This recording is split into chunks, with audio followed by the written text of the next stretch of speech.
Debate വിത്ത് Madhu Saji. CPM polit bureau അംഗം പിണറായി വിജയൻ വാർത്താ സമ്മേളനത്തിലുടനീളം വീണ തൈക്കണ്ടിയെ ന്യായീകരിച്ചുകൊണ്ടേയിരുന്നു. തന്റെ മകളായതിനാൽ വിചിത്രമായ നടപടിയെന്നാണ് പിണറായി വിജയൻ പറഞ്ഞത്.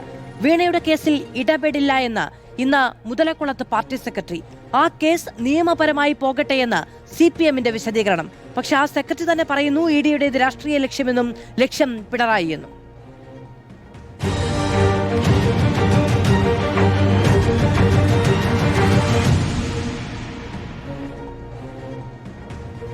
നമുക്ക് ചർച്ചയിലേക്ക് വിശദമായി വരാം. അതിനു മുൻപ് ചില പ്രതികരണങ്ങൾ നോക്കാം. CMR ലെക്സാലോജിക് ഇടപാടുമായി ബന്ധപ്പെട്ട് വീണ ടിക്കെതിരായ കേസിൽ ഇടപെടില്ല എന്ന് CPM. എന്നാൽ മുഹമ്മദ് റിയാസിനെ ഉൾപ്പെടുത്താൻ ശ്രമിച്ചാൽ പാർട്ടി പ്രതിരോധിക്കുമെന്ന് സംസ്ഥാന സെക്രട്ടറി MV ഗോവിന്ദൻ പറഞ്ഞു. പിണറായി വിജയനെ ഉന്നമിട്ട് രാഷ്ട്രീയ ലക്ഷ്യം വെച്ചാണ് ഇഡിയുടെ നീക്കം.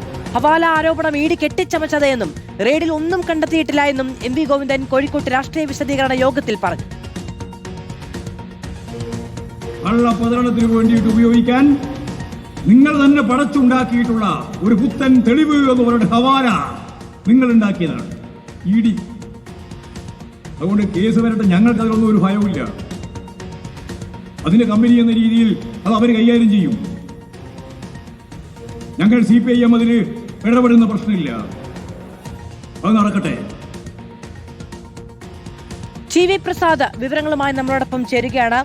TV Prasad, company case company നടത്തും, നേതാക്കളെ തൊട്ടാൽ പ്രതിരോധിക്കും, ഇഡി അതിനു മെനക്കെടേണ്ട, ഇത് പറയാനാണ് രാഷ്ട്രീയ വിശദീകരണ യോഗം CPM സംഘടിപ്പിച്ചിരിക്കുന്നത് എന്ന് പറയുകയാണ് പാർട്ടി സെക്രട്ടറി. ഉറപ്പായും അത് ആ രീതിയിലേക്ക് തന്നെയാണ്. പക്ഷെ CPIMന്റെ നിലപാട് ഇതായിരുന്നില്ല കുറച്ചു നാളുകൾക്ക് മുമ്പ് എന്നതാണ്. അതായത് വീണ തൈക്കണ്ടിക്കെതിരായ ഇഡിയുടെ ഓരോ നീക്കങ്ങളെയും അതെല്ലാം പാർട്ടിക്കെതിരായ നീക്കമായി കണ്ട് പാർട്ടിയുടെ സംസ്ഥാന സെക്രട്ടേറിയറ്റ് പലതവണയായി വാർത്താക്കുറിപ്പ് ഇറക്കിയിട്ടുണ്ട്. വീണയെ പ്രതിരോധിച്ചുകൊണ്ട് ഇപ്പോൾ സംസാരിച്ച CPIMന്റെ സംസ്ഥാന സെക്രട്ടറി MV ഗോവിന്ദൻ അടക്കമുള്ള നേതാക്കൾ പിണറായി വിജയനെ പോലെ രംഗത്ത് വന്നിരുന്നു. പക്ഷേ കേസ് ഒരു പ്രത്യേക ഘട്ടത്തിൽ എത്തി നിൽക്കുന്ന ഘട്ടത്തിലാണ് വീണയുടെ കേസ് വീണ കൈകാര്യം ചെയ്യും, വീണയുടെ കമ്പനിയുമായി ബന്ധപ്പെട്ട നിയമപരമായ കാര്യങ്ങൾ അത് അവർ കൈകാര്യം ചെയ്യും എന്ന നിലപാടിലേക്ക് CPIM എത്തുന്നത് എന്നുള്ളതാണ്. ഇതൊരു ചെറിയ നിലപാട് മാറ്റമല്ല, ഇതിന്റെ പിറകിൽ വലിയ രാഷ്ട്രീയമുണ്ട് പുതിയ സാഹചര്യത്തിൽ എന്നുള്ളത് തന്നെയാണ്. പക്ഷേ അത് പറയുമ്പോൾ തന്നെ CPIMന്റെ സംസ്ഥാന സെക്രട്ടേറിയറ്റ് അംഗവും വീണയുടെ ഭർത്താവുമായ റിയാസിനെതിരായ നീക്കം അതിനെ പ്രതിരോധിക്കും. CPIMന്റെ പോളിറ്റ് ബ്യൂറോ അംഗവും പ്രതിപക്ഷ നേതാവുമായ പിണറായി വിജയനെതിരായ ഇഡിയുടെ നീക്കം അതിനെയും പാർട്ടി പ്രതിരോധിക്കും. പക്ഷെ പരസ്യമായി പാർട്ടി പൊതുയോഗം വിളിച്ചു പറയുന്നു വീണ തൈക്കണ്ടിക്കെതിരായ കേസുകൾ അത് നിയമപരമായി അവർ കൈകാര്യം ചെയ്യും, അതിനെ പ്രതിരോധിക്കേണ്ട ബാധ്യത പാർട്ടിക്കില്ല എന്ന്. ഉറപ്പായും കഴിഞ്ഞ കാലങ്ങളിൽ നിന്ന് മാറ്റമുള്ള ഒരു നിലപാട് തന്നെയാണ് CPIM ഇതിൽ സ്വീകരിക്കുന്നത് എന്നത് തന്നെയാണ് മാധു. TV പ്രസാദാണ് വിശദമായ വിവരങ്ങൾ നൽകിയത്. കമ്പനി കേസ് നടത്തും, അതിൽ ഇടപെടാനില്ല എന്ന് പാർട്ടി സെക്രട്ടറി മുതലക്കുളത്ത് വ്യക്തമാക്കുന്നു. ഇഡി നീക്കം തിരക്കഥയെന്ന് സോളാസ് പരസ്യ കമ്പനി ഉടമ P നിഖിൽ. കേസ് രാഷ്ട്രീയമായും നിയമപരമായി നേരിടുമെന്നും നിഖിൽ പ്രതികരിച്ചു. മുതലക്കുളത്ത് രാഷ്ട്രീയ വിശദീകരണ യോഗത്തിൽ P നിഖിലും പങ്കെടുത്തിരുന്നു. പ്രേക്ഷകരെ, നമ്മൾ ചർച്ചയിലേക്ക് കടക്കുകയാണ്. നമ്മളോടൊപ്പം അതിഥികൾ കോൺഗ്രസിൽ നിന്ന് ശ്രീ VR അനൂപ്, ഇടത് സഹയാത്രികൻ ശ്രീ ബിജി എബ്രഹാം, കോൺഗ്രസ് സഹയാത്രികൻ ശ്രീ N ശ്രീകുമാർ, അഡ്വക്കേറ്റ് അമീൻ ഹസൻ അഭിഭാഷകൻ. ജനങ്ങളോട് വിശദീകരിക്കുന്ന തിരക്കിലായതുകൊണ്ടായിരിക്കാം ഇന്നും പാർട്ടിയുടെ ഔദ്യോഗിക പാനലിസ്റ്റുകൾ ഈ വിഷയവുമായി ബന്ധപ്പെട്ട ചർച്ചയിലില്ല. വിശദീകരണ യോഗം നടത്തുന്നുണ്ട്, വിളിച്ചു പറയുന്നുണ്ട്, പക്ഷേ മാധ്യമങ്ങളിലൂടെ അത് വിശദീകരിക്കാൻ ഇല്ല എന്നതാണ് പാർട്ടിയുടെ ഇന്നത്തെയും നിലപാട്. ശ്രീ VR അനൂപ്, ഇഡി ഒന്നും ചെയ്യാൻ പോകുന്നില്ല, ഞങ്ങൾക്കൊട്ട് പേടിയുമില്ല. പാർട്ടി സെക്രട്ടറി ഇന്ന് മുതലക്കുളത്ത് നടക്കുന്ന രാഷ്ട്രീയ വിശദീകരണ യോഗത്തിൽ വ്യക്തമാക്കിയ ഒന്നാണ്. കഴിഞ്ഞ ദിവസം മുൻ മുഖ്യമന്ത്രി പിണറായി വിജയൻ മാധ്യമങ്ങളെ കണ്ടു. എൻ്റെ കൈകൾ സംശുദ്ധമാണ്, ഞാനോ എൻ്റെ കുടുംബമോ കുടുംബത്തിൽ ആരെങ്കിലുമോ ഹവാല ഇടപാടുകളിലേക്ക് പോയിട്ടില്ല, എൻ്റെ മകളായതുകൊണ്ടാണ് വിചിത്രമായ നടപടി എന്നാണ് അദ്ദേഹം പറഞ്ഞത്. അതായത് തൻ്റെ മകളാണ് എന്നതുകൊണ്ട് ഇഡി വിചിത്രമായ രീതിയിൽ വേട്ടയാടാൻ പോകുന്നുവെങ്കിൽ അതിനെ പാർട്ടി ചെറുക്കും എന്നതു തന്നെയാണ് അദ്ദേഹത്തിന്റെ വാക്കുകളിൽ നിന്ന് മനസ്സിലാക്കിയത്.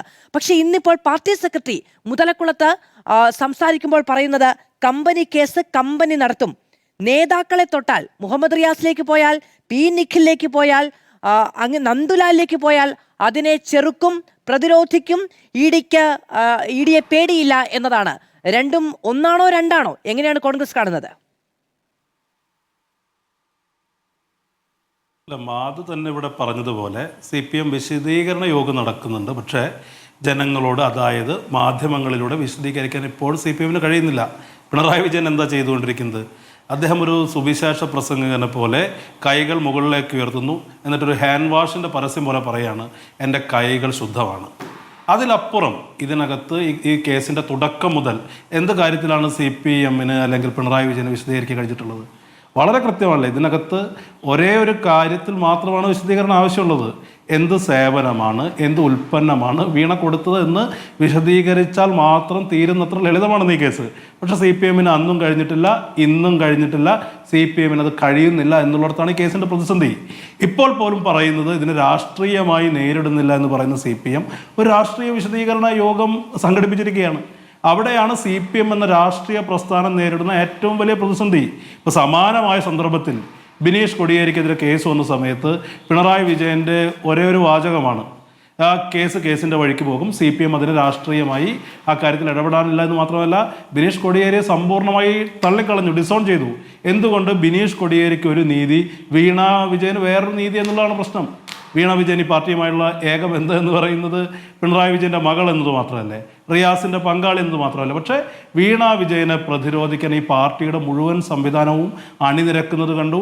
അവരുടെ അവിടെ റെയ്ഡ് നടക്കുമ്പോൾ നിങ്ങൾ ഇഡിയുടെ ഈ നിലപാടുകളെ നിങ്ങൾ വിശ്വസിക്കുന്നുണ്ടോ? നിങ്ങൾ വിശ്വാസത്തിൽ എടുക്കുന്നുണ്ടോ? ഇപ്പൊ ഇഡി ഒരു വാർത്താക്കുറിപ്പ് ഇറക്കുന്നു. ഇഡി എന്തിനാണ് വാർത്താക്കുറിപ്പ് ഇറക്കുന്നത് എന്നൊരു ചോദ്യം പ്രതിപക്ഷ നേതാവ് തിരിച്ചു ചോദിക്കുന്നു. അന്വേഷണത്തിന്റെ ഓരോ ഘട്ടങ്ങളിലും ഇത്തരത്തിൽ അതും സംശയങ്ങൾ നിറഞ്ഞതും അങ്ങനെ വ്യാഖ്യാനിക്കാൻ ഉള്ള സാധ്യതകൾ അവശേഷിപ്പിക്കുന്നതുമായ വാർത്താക്കുറിപ്പ് ഇറക്കുന്നു. അതിനെ പ്രതിപക്ഷ നേതാവ് രാഷ്ട്രീയമായി ചെറുക്കുന്നു. തൊട്ടു പിന്നാലെ മാധ്യമങ്ങളോട് ഇഡി അതിന് മറുപടി പറയുന്നു. ഈ നിലയ്ക്ക് വാദപ്രതിവാദങ്ങൾ നടത്തേണ്ടതോ വിശദീകരിക്കേണ്ടതോ ആയ ആവശ്യം ഇഡിക്ക് എന്താണ്? അപ്പോൾ അതിനപ്പുറത്തേക്ക് ഒരു ദേശീയ അന്വേഷണ ഏജൻസി എന്നതിനപ്പുറത്തേക്ക് ഒരു ഒരു ഒരു സ്ട്രീറ്റ് ഫൈറ്റിനൊരുങ്ങുന്നു ഇഡി എന്ന് നിങ്ങൾക്ക് തോന്നുന്നില്ലേ? അല്ല, ഈ കേസിനകത്ത് ഇഡിയുടെ വക്കാലത്തോ വീണയുടെ വക്കാലത്തോ ഞങ്ങൾ ഏറ്റെടുക്കേണ്ട കാര്യമില്ലെന്നേ. ഞങ്ങൾ ഏറ്റെടുത്തിട്ടുമില്ല. മുഖ്യമന്ത്രി അടക്കം, മന്ത്രി കെ മുരളീധരൻ അടക്കം പറഞ്ഞ കാര്യങ്ങൾ വ്യക്തമല്ലേ. ഇഡിയെ ഏതെങ്കിലും തരത്തിൽ ന്യായീകരിക്കേണ്ട ബാധ്യത ഞങ്ങൾക്കില്ല. പക്ഷേ വീണയെ സംബന്ധിച്ച് വീണയ്ക്ക് ആ കാര്യം ഇപ്പോഴും വിശദീകരിക്കാൻ കഴിയുന്നില്ല, വീണയുടെ പിതാവിന് വിശദീകരിക്കാൻ കഴിയുന്നില്ല, അദ്ദേഹത്തിൻ്റെ പാർട്ടിക്ക് വിശദീകരിക്കാൻ കഴിയില്ലെന്നേ. ഒരേ ഒരു കാര്യം പറഞ്ഞാൽ മതി, വീണയുടെ കമ്പനി ഈ പൈസ കൈപ്പറ്റിയത് എന്തിന് വേണ്ടിയായിരുന്നു എന്ന കാര്യം ഒറ്റ വാചകത്തിൽ വിശദീകരിച്ചാൽ തീരുന്നത്ര ലളിതമാണെന്നേ കേസ്. ഇവിടെ ആ കേസ് വിശദീകരിക്കുന്നതിന് പകരം സ്വയം വിശദീകരിക്കേണ്ട കാര്യം വിശദീകരിക്കുന്നതിന് പകരം ഒരു വിക്ടിം കാർഡ് കളിക്കുകയാണെന്ന് വീണ. ഞങ്ങളെ സംബന്ധിച്ച് ഇഡിയെ ഏതെങ്കിലും തരത്തിൽ ന്യായീകരിക്കേണ്ട ഒരു ബാധ്യതയുമില്ല. ഇന്ത്യ രാജ്യത്തുടനീളം ഇഡി ചെയ്യുന്ന കാര്യങ്ങളുടെ പിന്നിലുള്ള രാഷ്ട്രീയമായ താല്പര്യങ്ങളെക്കുറിച്ച് ആരെക്കാൾ അറിയുന്ന ആളുകളാണ് ഞങ്ങൾ. പക്ഷെ വീണ ചെയ്യുന്നതിനെ ഇഡിയുടെ മറവിൽ എന്തിനാണ് ന്യായീകരിച്ചെടുക്കുന്നത്? അത് വീണ ചെയ്യേണ്ട കാര്യമാണ്. വീണ പറയണം, ഞാൻ ഈ സർവീസ് കൊടുത്തത്, ഈ ഉൽപ്പന്നം അല്ലെങ്കിൽ ഈ പ്രൊഡക്റ്റ് അല്ലെങ്കിൽ സർവീസ് ഈ കാര്യത്തിനാണ് എന്ന് പറഞ്ഞാൽ തീരുന്നത്ര ലളിതമാണ്. അത് നിയമത്തിന്റെ വഴിക്ക് പോകട്ടെ എന്ന് CPMന്റെ നേതാക്കന്മാർ പറയുന്നത് അവർ പ്രവർത്തിച്ചു കാണിക്കണം. ബിനീഷ് കൊടിയേരിയുടെ കാര്യത്തിലെടുത്ത മാനദണ്ഡം എന്തുകൊണ്ട് വീണയുടെ കാര്യത്തിൽ പാലിക്കുന്നില്ലെന്നുള്ള വളരെ ലളിതമായ ചോദ്യം മാത്രമാണ് ഇതിന് മുന്നിലുള്ളത്. അത് ഇതിനു മുൻപും ഇതൊരു രാഷ്ട്രീയ വേട്ടയാണ് എന്ന് കീഴ്ഘടകങ്ങൾക്ക് ലഘുലേഖ നൽകിയിട്ടുണ്ട് CPM. ഇപ്പോൾ മുതലക്കുളത്ത് രാഷ്ട്രീയ വിശദീകരണ യോഗം നടത്തുന്നു. ഇന്നലെ പ്രതിപക്ഷ നേതാവ് പിണറായി വിജയൻ വിശദമായ വാർത്താ സമ്മേളനം നടത്തി എന്റെ കൈകൾ ശുദ്ധമാണ് എന്നത് പ്രഖ്യാപിക്കുകയും ചെയ്യുന്നു. ഒരു ഹവാലയുമില്ല. ഇതെല്ലാം ഇഡി എന്റെ മകൾ എന്ന നിലയ്ക്ക് എടുക്കുന്ന പ്രത്യേകമായ വേട്ടയാടലാണ് എന്നതുകൂടി പറയുന്നു. എങ്ങനെയും തട്ടിക്കളയാം എന്നാണല്ലോ എല്ലാ കാലത്തും വിചാരിച്ചിട്ടുള്ളത് എന്ന് അദ്ദേഹം പറയുകയും ചെയ്യുന്നു. പക്ഷെ ഇപ്പൊ നോക്കൂ, അഡ്വക്കേറ്റ് VR അനൂപ് ചൂണ്ടിക്കാണിച്ചതുപോലെ ഇത്ര വലിയ വിശദീകരണങ്ങളും ലഘുലേഖകളും വിശദീകരണ യോഗങ്ങളും ഒക്കെ നടന്നിട്ടും എന്തുകൊണ്ടാണ് ഇഡി പറയുന്നതിനെ തിരിച്ച് ഇഡിയുടെ ഈ പറയുന്ന ഇത്രയും കാലത്തെ അന്വേഷണവുമായി ബന്ധപ്പെട്ട് വരുന്ന രാഷ്ട്രീയ വിമർശനങ്ങൾക്കപ്പുറത്ത് ഇതിന് തിരിച്ചൊരു ചോദ്യം ചോദിക്കാൻ കഴിയാത്തത് എന്തു സേവനം എന്ന ചോദ്യത്തിൽ നിന്നാണ് എന്ന് ഇത്രയും വിശദീകരിച്ചിട്ടും അത് വിശദീകരിക്കാൻ കഴിയാത്തത് എന്തുകൊണ്ടാണെന്നാണ് അങ്ങ് കരുതുന്നത്?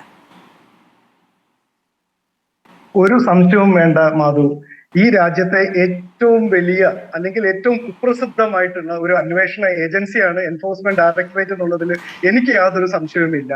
തമിഴ്നാട്ടില് തൂത്തുക്കുടിയില് അഹമ്മദ് ബുഹാരി എന്ന് പറയുന്ന ഒരു വ്യവസായ സംരംഭകൻ 1200 മെഗാവാട്ട് കൽക്കരി ഉപയോഗിച്ചുകൊണ്ടുള്ള ഒരു വൈദ്യുതി ഉൽപാദനവുമായി ബന്ധപ്പെട്ട സംരംഭകനെ അയാൾ കള്ളപ്പണം വെളുപ്പിച്ചു എന്നുള്ള കാരണം പറഞ്ഞുകൊണ്ട് CBI അദ്ദേഹത്തിനെതിരെ ചാർജ് ഷീറ്റ് രേഖപ്പെടുത്തുകയും അതിന്റെ അടിസ്ഥാനത്തിൽ അദ്ദേഹത്തെ എൻഫോഴ്സ്മെന്റ് ഡയറക്ടറേറ്റ് ചോദ്യം ചെയ്യുകയും ഏതാണ്ട് 3 വർഷത്തിനടുത്ത് അദ്ദേഹത്തെ ജയിലിലിടുകയും ആ ജയിലിൽ കിടക്കുന്ന സമയത്ത് തന്നെ ഇദ്ദേഹത്തിന്റെ സ്ഥാപനത്തെ അദാനി എന്റർപ്രൈസസും ഏറ്റെടുക്കുന്ന ടേക്ക് ഓവർ നടത്തുന്ന ഒരു സാഹചര്യം നമ്മുടെ മുമ്പിലുണ്ട്. തുടർന്ന് ഇദ്ദേഹത്തിന് എതിരെയുള്ള ചാർജ് CBI കോടതി തന്നെ ഡ്രോപ്പ് ചെയ്യുകയും അദ്ദേഹം കുറ്റക്കാരനല്ല എന്ന് വരുന്ന ഒരു സാഹചര്യം ഉണ്ടായി. ഈ വിധത്തില് ഇന്ത്യയിലെ SFIO ആണെങ്കിലും CBI ആണെങ്കിലും എൻഫോഴ്സ്മെന്റ് ഡയറക്ടറേറ്റ് ആണെങ്കിലും റവന്യൂ ഇന്റലിജൻസ് ആണെങ്കിലും തുടങ്ങിയ അല്ലെങ്കിൽ ഇൻകം ടാക്സ് ഡിപ്പാർട്ട്മെന്റ് ആണെങ്കിലും രാജ്യത്തെ ഭരിക്കുന്ന ആളുകൾക്ക് വേണ്ടി അവരുടെ ഇംഗിതം നടപ്പിലാക്കുന്ന അന്വേഷണ ഏജൻസികൾ എന്ന നിലയിൽ ആണ് നാളിതുവരെ പ്രവർത്തിച്ചുകൊണ്ടിരിക്കുന്നത്. ശരി, അത്തരം കുപ്രസിദ്ധിയുണ്ട് എന്ന് തന്നെ വെക്കുക. കോൺഗ്രസിനോ CPM-നോ അതിൽ വേറിട്ടൊരു അഭിപ്രായമില്ല തന്നെ, രണ്ടുപേർക്കുമില്ല എന്നതാണ്. പക്ഷെ അപ്പോഴും എന്തുകൊണ്ട് ഇത് ചെയ്യുന്നു, ഇതൊരു രാഷ്ട്രീയ വേട്ടയല്ലേ എന്ന് തിരിച്ചു ചോദിക്കാൻ കഴിയാത്ത സാഹചര്യമുള്ളത് കോൺഗ്രസ് പറയുന്നത് അനുസരിച്ച് എന്തിനാണ് ഈ പണം വാങ്ങിയത് എന്ന് വ്യക്തമാകാത്തത് കൊണ്ടാണ് എന്ന്. അതായത് ഈ ഇൻകം ടാക്സ് ഇന്ററിം സെറ്റിൽമെന്റ് ബോർഡിന്റെ കാര്യത്തിൽ തന്നെ പറയുന്നത് സേവനമില്ലാതെ പണം വാങ്ങി എന്നതാണ്. എന്തു സേവനമെന്ന് ഇതുവരെയും വിശദീകരിക്കാൻ കഴിയുന്നില്ല. ഇത് വളരെ ബേസിക്കായ കാര്യമാണ്, നമ്മൾ 2-3 വർഷമായി ചർച്ച ചെയ്യുന്ന ഒരു കാര്യമാണ്. പക്ഷേ 2-3 വർഷത്തിനിടയിൽ ഇതുവരെയും അത് വിശദീകരിക്കാൻ കഴിഞ്ഞിട്ടില്ല എന്നതാണ്. എനിക്കിതിനകത്ത് വളരെ സങ്കടം തോന്നുന്നത് കോൺഗ്രസിന് ഇപ്പോഴും BJP-യുടെ രാഷ്ട്രീയം തിരിച്ചറിയാൻ സാധിക്കുന്നില്ല എന്നുള്ളതാണ്. കോൺഗ്രസിന്റെ എത്ര നേതാക്കന്മാരാണ്, എത്ര മുഖ്യമന്ത്രിമാര്, എത്ര MP-മാര്, എത്ര MLA-മാര്, അവരുടെ എത്ര പ്രദേശ് കോൺഗ്രസ് കമ്മിറ്റിയുടെ പ്രസിഡന്റുമാരാണ് ഇന്ന് BJP-യിലുള്ളത് എന്ന് അവർക്ക് തന്നെ എണ്ണിയെടുക്കാൻ പറ്റത്തില്ല. ഇന്ന് ഇന്ത്യയിലുള്ള പല മുഖ്യമന്ത്രിമാർ, കേന്ദ്രമന്ത്രിമാർ ഉൾപ്പെടെ കോൺഗ്രസിൽ നിന്ന് പോയതാണ്. ഏത് സാഹചര്യത്തിലാണ് അവർ പോയിട്ടുള്ളത്? ഈ പറയുന്ന എൻഫോഴ്സ്മെന്റ് ഡയറക്ടറേറ്റും CBI-യും ഇൻകം ടാക്സും മുതലുള്ള അന്വേഷണ ഏജൻസികൾ നിരന്തരമായി അവരെ നടത്തിയ വേട്ടയാടലിന്റെ ഒരു റിസൾട്ടാണ്. കേരളത്തിന്റെ രാഷ്ട്രീയ പരിസരത്ത് വലിയ ഇമ്പാക്ട് ഉണ്ടാക്കാവുന്ന ഒരു ഇടപെടലും അന്വേഷണവുമാണ് എൻഫോഴ്സ്മെന്റ് ഡയറക്ടറേറ്റ് ഇപ്പോൾ നടത്തിക്കൊണ്ടിരിക്കുന്നത്. കോൺഗ്രസിന്റെ പ്രതിനിധിയോട് തന്നെയാണ് എനിക്ക് പറയാനുള്ളത്. ഈ രാജ്യത്തെ ഏറ്റവും കുപ്രസിദ്ധമായിട്ടുള്ള ഒരു അന്വേഷണ ഏജൻസി, രാജ്യത്തെ തെരഞ്ഞെടുപ്പുകളെ അട്ടിമറിക്കാൻ കൂട്ടുനിൽക്കുന്ന, രാജ്യത്തിന്റെ ജനാധിപത്യവും മതേതര മൂല്യത്തെ തകിടം മറിക്കുന്ന, രാജ്യത്തെ നിരവധി സംരംഭകരെ ഭീഷണിപ്പെടുത്തി ലീഗലൈസ്ഡ് ലൂട്ടിങ്, നിയമപരമായിട്ടുള്ള കൊള്ള നടത്തുന്ന ഒരു അന്വേഷണ ഏജൻസിയുടെ അമിത അധികാര പ്രയോഗത്തെ, അമിത അധികാര അന്വേഷണത്തെ മലയാളികൾ ഒന്നടങ്കം തിരിച്ചറിയേണ്ടുന്ന ഒരു സാഹചര്യമാണ് ഇന്ന് കേരളത്തിൽ നിലവിലുള്ളത്. ഇന്ന് BJP-ക്ക് പരിചയമുള്ള ഒരു ഹിന്ദുത്വ രാഷ്ട്രീയം കേരളത്തിൽ ഇപ്പോഴും സംസാരിക്കുന്നത് മുഴുവനും ED-യുടെ ഈ പറയുന്ന രാഷ്ട്രീയവുമായി ബന്ധപ്പെട്ട കാര്യമാണ്. അത് നേരത്തെ ഈ കഴിഞ്ഞ 3 വർഷമായും പറയുന്നുണ്ട്. പക്ഷെ അതിനൊപ്പം ചോദിക്കേണ്ടുന്ന ഒരു കാര്യമാണ്, ഞാൻ ആവർത്തിച്ച് ചോദിക്കുകയാണ് അങ്ങയോട്, എന്തുകൊണ്ടാണ് അത് വിശദീകരിക്കാൻ കഴിയാതെ പോയത് എന്ന്. ഇത്രയും കാലം ഇത്രയധികം ഇൻവോയ്സുകൾ റേസ് ചെയ്തിട്ടും ഇത്രയും കാലമായിട്ടും ഒരു സോഫ്റ്റ്വെയർ പോലും ഡെവലപ്പ് ചെയ്ത് കൊടുത്തിട്ടില്ല എന്നിടത്താണ് ഈ 2.78 crore വിശദീകരിക്കാൻ കഴിയാതെ പോകുന്നത്. അതൊന്ന് പറഞ്ഞിട്ട് മറ്റ് രാഷ്ട്രീയ വിശദീകരണമായിക്കൂടെ? ഞാൻ ചോദിക്കട്ടെ, ഈ 182 കോടി രൂപ ആണ് ഇപ്പൊ CMRL-മായി ബന്ധപ്പെട്ട് എന്താ പറയാണ്, ഈ കള്ളപ്പണം ഇടപാട് നടന്നിട്ടുണ്ട്, മണി ലോണ്ടറിങ് നടന്നിട്ടുണ്ട് എന്ന് പറയുന്നത്. അതിനകത്ത് കേവലം ഈ 2.78 കോടിയുമായി ബന്ധപ്പെട്ട മാത്രമാണ് ഈ ആക്ഷേപം നിരന്തരം ഉന്നയിച്ചുകൊണ്ടിരിക്കുന്നത്. ബാക്കി 178 കോടി രൂപയെ കുറിച്ചിട്ട് എങ്ങും ചർച്ചയില്ല. ഈ പറയുന്ന CMRL-മായി ബന്ധപ്പെട്ട ഡയറിക്കകത്ത് PV എന്ന 2 അപ്പൊ ഈ 179 കോടിയുടെ കൂടെ ഈ 2.25 കോടിയെ കുറിച്ചും ചർച്ചയാകാതിരിക്കുമായിരുന്നെങ്കിൽ അത് കുഴപ്പമുണ്ടായിരുന്നില്ലേ? അങ്ങനെയല്ല ഞാൻ പറഞ്ഞത്. ആ ഡയറിക്കകത്ത് വേറെ ചില വാക്കുകൾ ഉണ്ടായിരുന്നു. OC എന്നും RC എന്നും KK എന്നും IK എന്നും ഇതൊന്നും ഇപ്പൊ ഈ പറയുന്നിരിക്കുന്ന അവിടെ എന്താണ് ഒരു സെലക്ടീവ് വിടുങ്ങൽ എങ്ങനെയാണ് സംഭവിച്ചത്? ആ ഒരു ചുരുക്കപ്പേര് മാത്രം അങ്ങേക്ക് ഓർമ്മയില്ലാതെ പോയതാണോ? അത് തന്നെയാണ് ചോദിക്കേണ്ടത്. OC എന്നത് ആരാണെന്നും RC ആരാണെന്നും KK ആരാണെന്നും, KK-യും RC ഇന്നും ഭരണത്തിലുണ്ടല്ലോ, ഭരിക്കുന്ന 2 മന്ത്രിമാരാണ്. ഇവരുടെ പേര് ഒമിറ്റ് ചെയ്തുകൊണ്ട് ബാക്കി PV എന്നുള്ളൊരു പേരിലേക്ക് മാത്രം ചുരുങ്ങിയത്. അല്ല, ഇവിടെ നമ്മൾ അങ്ങനെ പറഞ്ഞിട്ടില്ല. ഈ ചർച്ചയിൽ അങ്ങനെ PV എന്നൊരു പേരിനെ കുറിച്ച് ഞാൻ പറഞ്ഞിട്ടില്ല. അങ്ങാണ് മറ്റു ചുരുക്കപ്പേരുകൾ മുഴുവനും പറഞ്ഞത്. അത് പറഞ്ഞപ്പോൾ അങ്ങ് PV-യെ കുറിച്ച് മറന്നുപോയി. ആ സെലക്ടീവ് മറന്നുപോകൽ അങ്ങയുടേതാണ്, എന്റെ അല്ല. ഞാനല്ല ആ ഡയറിയെ കുറിച്ച് പറഞ്ഞത്. അങ്ങാണ് 182 കോടിയുടെ കഥ പറഞ്ഞതും അതിൽ 2.5 കോടി മാത്രമേ 2.25 കോടിയല്ലേ ഉള്ളൂ എന്ന് ചോദിച്ചതും പിന്നീട് ആ ചുരുക്കപ്പേരുകളിലേക്ക് വന്നതും അങ്ങാണ് PV ഒമിറ്റ് ചെയ്തത്, ഞാനല്ല. അല്ല, എന്റെ ചോദ്യം അതാണ്, എന്തുകൊണ്ട് സെലക്റ്റീവ് ആയിട്ട് CPI അത് ഞാൻ അങ്ങയോടല്ലേ ചോദിക്കേണ്ടത്, അങ്ങല്ലേ പറയാതിരുന്നത്? ഞാനാണോ ആ ചുരുക്ക പേരുകൾ പറഞ്ഞത്? അതാണ് അങ്ങല്ലേ പറഞ്ഞത്? അങ്ങ് എന്തുകൊണ്ട് PV ഒഴിവാക്കി? രാഷ്ട്രീയ വിശദീകരണ യോഗത്തില് അത് തന്നെയാണ് ഇടതുപക്ഷത്തിന്റെ നേതാക്കന്മാരും. ഇല്ല, രാഷ്ട്രീയ വിശദീകരണ യോഗത്തിൽ ഈ പറയുന്ന ശശിധരൻ കർത്തയുടെ ഡയറിയുടെ കാര്യമൊന്നും വന്നില്ല. അങ്ങാണ് PV ഒമിറ്റ് ചെയ്തത്. എന്തിന്? എന്തായിരുന്നു അതിന്റെ താല്പര്യം? ഞാൻ PV ഒമിറ്റ് ചെയ്യല്ല അതിനകത്ത് ചെയ്തിരിക്കുന്നത്. ഇതിനകത്ത് ബാക്കി ആരെയും ഉൾപ്പെടുത്താതെ CPIM-നെ മാത്രം നിരന്തരം വേട്ടയാടുന്ന ഈ ഒരു അജണ്ട തിരിച്ചറിയേണ്ടതുണ്ട്. ഈ 2.78 crore എന്ന് പറയുന്നത് CPM-മായി ബന്ധപ്പെട്ടതാണോ? 2.25 കോടി അതിനെക്കുറിച്ച് അന്വേഷിക്കുന്നില്ല എന്നതാണോ, അതോ CPM-നെ ബന്ധപ്പെടുത്തുന്നതാണോ? 2.25 കോടി അപ്പോൾ CPM-മായി ബന്ധപ്പെട്ടതാണോ? ബിസിനസ് ലോകത്ത് ഈ വിവിധ രൂപത്തിലുള്ള സേവനങ്ങൾ എടുത്തെങ്കിലും പണം മുൻകൂറായിട്ട് നൽകുന്ന പല വിധത്തിലുള്ള കരാറുകളുണ്ട് എന്നുള്ളത് അങ്ങേക്കും എനിക്കൊക്കെ നല്ല ബോധ്യമുള്ളതാണ്. അതിൽ retainer contract, service level agreement, labour only contract, capacity reservation agreement, subscription based contracts, ഇത്തരത്തിലുള്ള നിരവധി, ഇപ്പൊ നിങ്ങൾ ഒരു സേവനം കൊടുക്കാതെ പണം കൈപ്പറ്റി എന്നുള്ളതാണല്ലോ ആക്ഷേപം. ഇത്തരത്തിലുള്ള വ്യാവസായിക ലോകത്ത്, വ്യാപാരത്തിന്റെ ലോകത്ത്, വാണിജ്യത്തിന്റെ ലോകത്ത് ഇത്തരത്തിലുള്ള നിരവധി കരാറുകൾ ഉണ്ടെന്നേ. ഈ കരാറുകൾ പക്ഷെ ആ കരാർ അവസാനിക്കുന്നത് വരെയെങ്കിലും, കരാർ അവസാനിക്കുന്ന കാലപരിധിക്കുള്ളിൽ എവിടെയെങ്കിലും വെച്ചൊരു സർവീസ് കൊടുക്കണം. ആ കരാർ അവസാനിക്കുന്നത് എങ്ങനെയാണെന്ന് അറിയാമോ? മാർക്കറ്റിൽ റെഡിലി അവൈലബിൾ ആയിട്ടുള്ള സോഫ്റ്റ്വെയർ പർച്ചേസ് ചെയ്യാനുള്ള തീരുമാനത്തിന്റെ പേരിലാണ് ആ കരാർ അവസാനിക്കുന്നത്. അതായത് ഞാൻ ഇത്രയും കാലം ശ്രമിച്ചു ഇങ്ങനെ ഒരു സോഫ്റ്റ്വെയർ ഉണ്ടാക്കാൻ, ഇനിയിപ്പോൾ എന്നെ കൊണ്ട് പറ്റില്ല, നിങ്ങൾ മാർക്കറ്റിൽ അവൈലബിൾ ആയിട്ടുള്ള ഒരു സോഫ്റ്റ്വെയർ വാങ്ങിക്കോളൂ എന്ന് പറയുമ്പോൾ അവിടെ അതുവരെ ഉണ്ടായിരുന്ന ക്യാഷ് ട്രാൻസാക്ഷൻസ് മുഴുവനും വെറുതെയായി പോവുകയാണ്. അതുകൊണ്ടാണ് ആ ചോദ്യം ഉണ്ടായത്. അല്ല മാഡം, ഒരു ആനുവൽ മെയിൻ്റനൻസ് കോൺട്രാക്ട് എന്ന് പറയുന്നത് ഒരു വർഷത്തിനല്ലോ അല്ല കരാറിന്റെ പീരീഡില്, ഇപ്പൊ ആനുവൽ അല്ലെങ്കിൽ പോലും ആ ഒരു പീരീഡില് എപ്പോൾ പ്രശ്നമുണ്ടായാലും ആ കമ്പനി വന്ന് പരിഹരിക്കണം എന്ന നിബന്ധനയിലാണ് പലപ്പോഴും. ആനുവൽ മെയിൻ്റനൻസ് കോൺട്രാക്ട് മാത്രമല്ല സാർ ഉണ്ടായിരുന്നത്, അവിടെ ഒരു HR സോഫ്റ്റ്വെയർ ഉണ്ടാക്കി കൊടുക്കാം എന്ന കരാറ് കൂടി ഉണ്ടായിരുന്നു. മെയിൻ്റനൻസ് കോൺട്രാക്ട് മാത്രമല്ല ഉണ്ടായിരുന്നത്. ഈ കാര്യങ്ങളൊക്കെ നമ്മൾ ഏതാണ്ട് ബൈഹാർട്ട് പഠിക്കുന്നത് പോലെ ആയി കഴിഞ്ഞിരിക്കുന്നു. മെയിൻ്റനൻസ് കോൺട്രാക്ട് മാത്രമല്ല ഉണ്ടായിരിക്കുന്നത്, അവിടെ ഒരു HR സോഫ്റ്റ്വെയർ ഉണ്ടാക്കി കൊടുക്കാമെന്ന വളരെ കൃത്യമായ വാഗ്ദാനം ഉണ്ടായിരുന്നു. ആ സോഫ്റ്റ്വെയർ ഡെവലപ്മെന്റിന് വേണ്ടിയിട്ടും ഈ പറയുന്ന ഇൻവോയ്സുകൾ റേസ് ചെയ്തിട്ടുണ്ടായിരുന്നു. അതിന് ഏറ്റവും അവസാനം ആ സോഫ്റ്റ്വെയർ ഉണ്ടാക്കുന്നില്ല, അതിനുള്ള മ്യൂച്വൽ ധാരണ എത്തിയിട്ടുണ്ട്. അതിനുശേഷം മാർക്കറ്റിൽ നിന്ന് ആ സോഫ്റ്റ്വെയർ വാങ്ങാനുള്ള തീരുമാനവും കൈക്കൊണ്ടതിന് ശേഷമാണ് ആ കരാർ അവസാനിക്കുന്നത്. അങ്ങ് പറയുന്നതിൽ പാകപ്പിഴകളുണ്ട്. അല്ല, ഈ കരാറിന്റെ വ്യവസ്ഥയുമായി ബന്ധപ്പെട്ട് എന്തെല്ലാം തരത്തിലുള്ള സേവനങ്ങളാണ് അങ്ങോട്ടും ഇങ്ങോട്ടും കൈമാറിയതെന്നൊന്നും പറയാൻ ഞാൻ ആളല്ല. അത്തരമൊരു പരാമർശം നടത്തുന്നത് ശരിയുമല്ല. മറിച്ച് എനിക്കിവിടെ പറയാനായിട്ടുള്ളത്, ആനുവൽ മെയിൻ്റനൻസ് കോൺട്രാക്ട് പോലുള്ള നിരവധി കരാറുകൾ വ്യാവസായിക ലോകത്തിൽ സാർവത്രികമാണ്. അത് നമ്മൾക്ക് പരിചയമില്ല എന്നതുകൊണ്ട് തന്നെ ഈ ഇവിടെ നമ്മൾ ഈ കേസുമായി ബന്ധപ്പെട്ട് പരിചയപ്പെട്ടുവല്ലോ, നമ്മൾ അതിന് നിർബന്ധിതരാവുകയും ചെയ്തു.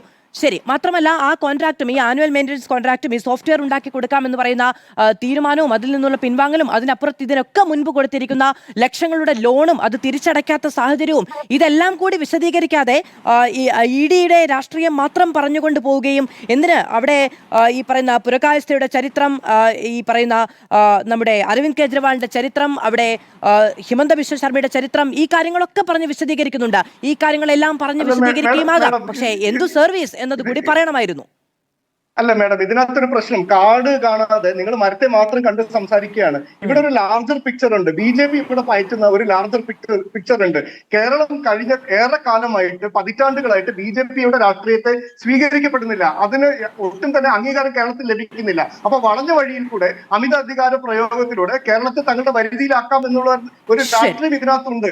അത് കോൺഗ്രസിന്റെ പ്രതിനിധികൾ ഉൾപ്പെടെ ദൗർഭാഗ്യവശാൽ അവർ കാണുന്നില്ല എന്നുള്ളതാണ്. ഇന്നിപ്പോ സർവകലാശാലകളിൽ എങ്ങനെയാണ് ഗവർണർ ഇടപെടുന്നത് നമുക്ക് അറിയാമല്ലോ. അല്ല, നമ്മൾ അതൊക്കെ ചർച്ച ചെയ്യുന്നുണ്ട്, നമ്മൾ അതിനൊക്കെ കൃത്യമായ ചോദ്യങ്ങൾ ഉന്നയിക്കുന്നുണ്ട്. എന്തുകൊണ്ടാണ് അതിനോട് കണ്ണടച്ച് നിൽക്കുന്നത് എന്ന് ചോദിക്കുന്നുണ്ട്, അതൊക്കെ ചോദിക്കുന്നുണ്ട്. സർവകലാശാലയൊക്കെ നിരവധി ദിവസങ്ങളിൽ ചർച്ച ചെയ്തൊന്നാണ് BJPയുടെ രാഷ്ട്രീയ അജണ്ട, EDയുടെ രാഷ്ട്രീയ അജണ്ട അവിടെ നിൽക്കട്ടെ, അത് ശരിയാണ്.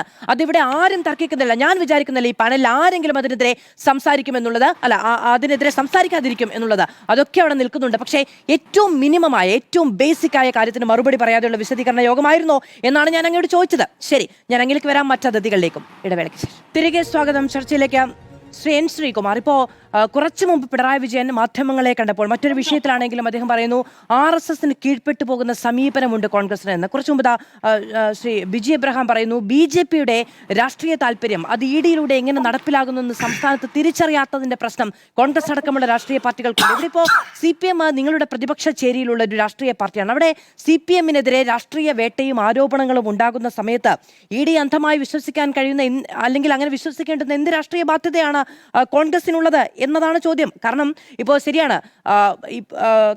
കെ മുരളീധരൻ അടക്കമുള്ള നേതാക്കൾ തള്ളി പറഞ്ഞുവെങ്കിലും കഴിഞ്ഞ ദിവസം മുഖ്യമന്ത്രി പറഞ്ഞത് ഇവർ പറയുന്നതൊന്നുമല്ല ചെയ്യുന്നത് എന്ന് നിങ്ങൾക്ക് ബോധ്യമാകുന്നുണ്ടല്ലോ എന്നാണ്. നോക്കൂ ശ്രീമതി മാധു, ഇതിലത്തെ പ്രധാനപ്പെട്ട വിഷയം എന്താണെന്ന് വെച്ചാല് ഇവര് കോൺഗ്രസിന്റെ BJP ബന്ധത്തെ കുറിച്ചാണല്ലോ പറയുന്നത്. മറിച്ച് ഇവര് CPI എന്താ പറഞ്ഞ കഴിഞ്ഞ ദിവസം ഇതൊരു രാഷ്ട്രീയ വിഷയമല്ലെന്ന് പറഞ്ഞില്ലേ? അപ്പൊ CPIക്ക് BJPയെ കുറിച്ചൊരു ധാരണയൊന്നുമില്ലേ? ഇവര് CPM വല്ലാത്തൊരു പ്രതിസന്ധിയിൽ ഇന്നത്തോടെ അകപ്പെട്ടു. കാരണം ഇവരെ സംബന്ധിച്ചിടത്തോളം ഓർഗനൈസേഷണൽ എത്തിക്സ് എന്ന് വെച്ചാൽ ഒരു കാര്യം തീരുമാനിക്കുമ്പോൾ പാർട്ടി ഒന്നിച്ച് തീരുമാനിക്കണം എന്നുള്ളത് ഇവിടെ ഇല്ലാതായിരിക്കുന്നു. കാരണം എന്താ വെച്ചാൽ കേരളത്തിന്റെ ചരിത്രത്തിൽ ആദ്യമായിട്ടാണ് 100 വർഷം പൂർത്തിയാക്കാൻ പോകുന്ന CPMന്റെ ഒരു നേതാവിന്റെ മകൾക്ക് വേണ്ടി പാർട്ടി ഒന്നിറങ്ങാൻ രംഗത്തിറങ്ങുകയാണ്. പറഞ്ഞതെല്ലാം മറന്നുകൊണ്ട് ഇവിടെ നമ്മൾ ഒരുപാട് ചർച്ച ചെയ്ത കാര്യങ്ങളുണ്ട്, ഈ ബിസിനസ് കാര്യങ്ങളൊക്കെ. അതൊന്നും ഞാനിവിടെ എടുത്തിട്ട് പറയുന്നില്ല. കാരണം എന്താ വെച്ചാൽ ഒരുപാട് ചോദ്യങ്ങളുണ്ട്. ഇവർ ഈ ചോദ്യങ്ങൾ എന്നും പറഞ്ഞുകൊണ്ടിരിക്കുന്നത് ഈ ബിസിനസ്സും കോടതിയും കാര്യങ്ങൾ മാത്രം. ഇവിടെ അതല്ല പ്രശ്നം. ഇവിടെ പ്രശ്നം എന്താ വെച്ചാൽ ഇതൊരു രാഷ്ട്രീയ വിഷയമാക്കി CPM മാറ്റിയിരിക്കുന്നു. കേന്ദ്ര കമ്മിറ്റിയും പോളിറ്റ് ബ്യൂറോയും സംസ്ഥാന സെക്രട്ടേറിയറ്റും ചേർന്നുകൊണ്ട് ഒരു നേതാവിന്റെ മകൾക്കെതിരെ ED എടുത്ത കേസിനെ രാഷ്ട്രീയവൽക്കരിച്ചുകൊണ്ട് പാർട്ടി ആ നേതാവിന്റെ പിന്നിൽ അണിനിരക്കുന്നു എന്നുള്ളതാണ്.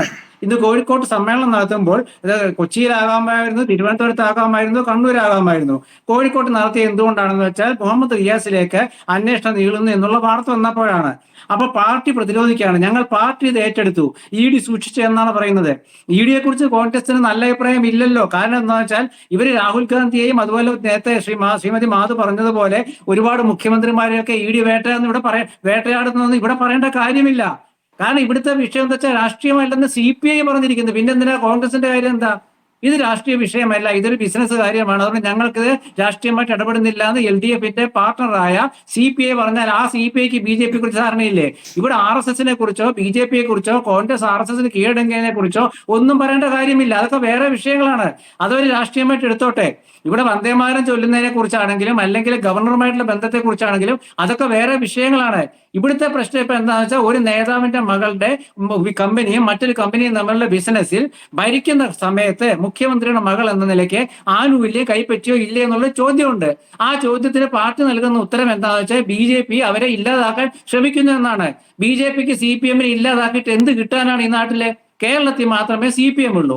അവിടെയാണ് UDF ആണ് ഭരിക്കുന്നതും. ഇനിയിപ്പോ CPMനെ ഇല്ലാതാക്കിയാൽ തന്നെ ഇവിടെ കോൺഗ്രസിനെ അവർ രക്ഷിക്കാനാണോ BJP ശ്രമിക്കുന്നത്? അപ്പൊ CPMനെ ഇല്ലാതാക്കാൻ BJP ശ്രമിക്കുന്നു എന്ന് CPM എത്ര പറഞ്ഞാലും അത് BJPക്കാർ ഉൾക്കൊള്ളില്ല, CPM ഉൾക്കൊള്ളില്ല. കാരണം എന്താ വെച്ചാൽ അത് പറയാമെന്ന് മാത്രം. CPMനെ ഒരിക്കലും BJPക്ക് ശത്രുവായിട്ട് കാണാൻ പറ്റുമോ? കാരണം കോൺഗ്രസിന്റെ ശത്രുവാ കേരളത്തിൽ CPM, കോൺഗ്രസിന്റെ ശത്രുവാ കേരളത്തിൽ BJP. പിന്നെ അവർക്ക് CPMനെ എന്ത് ചെയ്യാൻ പറ്റും? പക്ഷെ ഇതിൽ വിഷയം എന്താ വെച്ചാൽ ഇതൊരു ബിസിനസ് വിഷയമായതുകൊണ്ട് ഇത് അന്വേഷിച്ചേ പറ്റൂ. ഇന്നിപ്പോ ഗോവിന്ദ മാഷ് പറഞ്ഞ നേരത്തെ ഒരു വൈരുദ്ധ്യം കൂടി ഞാൻ പറയാം. ഇത് കേസുമായി മുന്നോട്ട് പോകും. കേസുമായി മുന്നോട്ട് പോകും. ഒപ്പം തന്നെ അദ്ദേഹം പറയാം ഇത് രാഷ്ട്രീയ ലക്ഷ്യത്തോടെയാണ്. അത് രണ്ടുകൂടെ എങ്ങനെയാ യോജിക്കുക? കേസുമായി മുന്നോട്ട് പോകുന്ന പറഞ്ഞ അതേ നാക്കുകൊണ്ട് തന്നെ ഇത് രാഷ്ട്രീയ ലക്ഷ്യത്തോടെയാണെന്ന് പറഞ്ഞാൽ എന്തായാലും അർത്ഥമുള്ളത്? ഇതിൽ പാർട്ടി ചെയ്യേണ്ടത് എന്താണെന്ന് വെച്ചാൽ നേരത്തെ ഈ CPM നേതാക്കളും കമ്മ്യൂണിസ്റ്റ് നേതാക്കളും അവരുടെ ബന്ധുക്കളെ കുറിച്ചും മക്കളെ കുറിച്ചും ഒക്കെ കേസ് വരുമ്പോൾ അവർ പറയാറുണ്ട് ആ കേസ് അവർ അതിന്റെ വഴിക്ക് പോകുമെന്ന് പറയാറുണ്ട്. ഇതിപ്പോ അതല്ല. ഇതിപ്പോ ഇന്നലെ ശ്രീ പിണറായി വിജയൻ 2 കൈകൾ ഉയർത്തിക്കൊണ്ട് ഈ കൈകൾ ശുദ്ധമാണെന്ന് പറയുകയാണ്. ഈ കൈകൾ ശുദ്ധമല്ലെന്ന് ഏത് പാർട്ടിയാണ് പറഞ്ഞിരിക്കുന്നത്? പിണറായി വിജയൻ ആരോപണ വിധേയനായ ഒരുപാട് കാര്യങ്ങളുണ്ട്. അതിൽ അദ്ദേഹം കുറ്റവിമുക്തനാക്കുകയോ കുറ്റക്കാരനാക്കുകയോ ചെയ്യുമ്പോഴാണ് ശുദ്ധവും അശുദ്ധവും വരുന്നത്. അതുവരെ ഈ കേസിൽ അദ്ദേഹത്തിന് ബന്ധമില്ലല്ലോ. ഇത് അദ്ദേഹത്തിന്റെ മകളുമായിട്ടുള്ള പ്രശ്നമല്ലേ? എക്സാലോജിക്കും CM തമ്മിലുള്ള ഒരു വിഷയം. അത് പിണറായി വിജയന്റെ മകളായിട്ടുള്ള അത് ഇപ്പൊ മാത്രമല്ലല്ലോ ഇവര് അതാണ് എന്റെ ശ്രീമതി മാധു രസം. കാരണം ഇവര് 2016 ഇവര് ഭരിക്കുമ്പോ പറയുന്നത് എന്താ അറിയാമോ? ഭരണത്തെ ഇല്ലാതാക്കാൻ, അസ്ഥിരപ്പെടുത്താൻ ശ്രമിക്കുന്നു, ഗവൺമെന്റിനെ ദുർബലപ്പെടുത്താൻ ശ്രമിക്കുന്നു, മുഖ്യമന്ത്രിയെ ദുർബലനാക്കാൻ ശ്രമിക്കുന്നു. ഇപ്പൊ അവരെന്താ പറയുന്നത്? അത് ബാക്കി എല്ലാം മറന്നു. കാരണം പാർട്ടി മുഖ്യമന്ത്രി ഇല്ലാത്തതുകൊണ്ട് പ്രതിപക്ഷ നേതാവെന്ന് പറയാൻ പറ്റില്ല. അതുകൊണ്ട് എന്ത് ചെയ്തു? അവർ ഗവൺമെന്റ് പ്രതിപക്ഷം എന്ന് പറയുന്ന ഭരണപക്ഷം എന്നും ഗവൺമെന്റ് എന്നും പറഞ്ഞ സ്ഥാനത്ത് ഇന്ന് പാർട്ടിയാക്കി മാറ്റിയിരിക്കുന്നു. ഞാൻ പറയുന്നത് ഇവർക്ക് ഇത് വിശദീകരിക്കാൻ പറ്റില്ല. കാരണം എന്താണെന്ന് വെച്ചാൽ ഇതിൽ രാഷ്ട്രീയമില്ലെന്ന് CPI പറഞ്ഞു കഴിഞ്ഞു. രാഷ്ട്രീയം ഇല്ലാത്തൊരു കേസിനെ കുറിച്ച് രാഷ്ട്രീയം ഉണ്ടെന്ന് വരുത്തി തീർക്കാൻ ഇത് പൊതുയോഗം നടത്തുകയാണ്. ആ പൊതുയോഗത്തിൽ അവർ പറയുന്ന കാര്യം എന്താണ്? കോൺഗ്രസിന്റെ ബന്ധം ഇത് അല്ല, ഞാൻ ചോദിക്കുന്നത് ഇതിൽ കോൺഗ്രസ് എന്തിനാ ബന്ധം? ഇത് കോൺഗ്രസ്, ഈ മുഹമ്മദ് റിയാസിന്റെ ഏതെങ്കിലും കോൺഗ്രസ്, ഇവിടെ പക്ഷേ അനൂപ് ഇരിപ്പുണ്ട്, ഏതെങ്കിലും കോൺഗ്രസ് വക്താവ് മുഹമ്മദ് റിയാസിനെ ഇതുവരെ കുറ്റപ്പെടുത്തിയിട്ടുണ്ടോ? ഇല്ലല്ലോ. കേസ് വരുമ്പോൾ, അന്വേഷണം നടക്കുമ്പോൾ അതിൽ അദ്ദേഹം കുറ്റക്കാരനാണെങ്കിൽ അപ്പോൾ പറയാം. ഇത് അദ്ദേഹം മുഖ്യമന്ത്രിയുടെ മരുമകനായതുകൊണ്ടല്ലേ റിയാസിന്റെ പേര് ഇതിൽ വരുന്നത്? അല്ലാണ്ട് CPM-ന്റെ സെക്രട്ടേറിയറ്റ് അംഗമായതുകൊണ്ടാണോ? മുൻ മന്ത്രി ആയതുകൊണ്ടാണോ? അല്ലല്ലോ. മുഖ്യമന്ത്രിയുടെ ബന്ധുവായതുകൊണ്ടല്ലേ വരുന്നത്. മുഹമ്മദ് റിയാസിന്റെ സുഹൃത്തുക്കൾ എന്ന നിലയ്ക്കുമാണ്. അപ്പോൾ വ്യക്തിപരമായ ആരോപണമാണ് ഉന്നയിക്കപ്പെടുന്നത്. അല്ല, ഞാൻ ചോദിക്കുന്നത് അത് വ്യക്തിപരമായ ആരോപണം എന്താണെങ്കിലും ആയിക്കോട്ടെ. ഇത് നമ്മളെ ഒറ്റ ചോദ്യത്തിന് ഒറ്റ ഉത്തരവേ ഉള്ളൂ. അത് ശ്രീമതി മാധവ് ആദ്യമേ പറഞ്ഞു. എക്സലോജിക്കിന്റെ ആ ഒരു സർവീസിനെ കുറിച്ചുള്ള കാര്യമാണ്. അതിൽ അവർക്ക് ഉത്തരവില്ല. പിന്നെ അവർ പറയുന്ന മുഴുവൻ രാഷ്ട്രീയമാണെങ്കിലും ആ രാഷ്ട്രീയത്തെ അവർക്ക് പറഞ്ഞ് പ്രതിഫലിപ്പിക്കാൻ പറ്റുന്നില്ല. പക്ഷെ ഒരു കാര്യത്തിൽ CPM വിജയിച്ചു. എന്താ? ശ്രീ പിണറായി വിജയൻ വിജയിച്ചു. കാരണം ഇപ്പൊ DYFI ഉണ്ടല്ലോ, DYFIയുടെ സമ്മേളനം ഇന്നലെ തൃശ്ശൂരിൽ കഴിഞ്ഞു.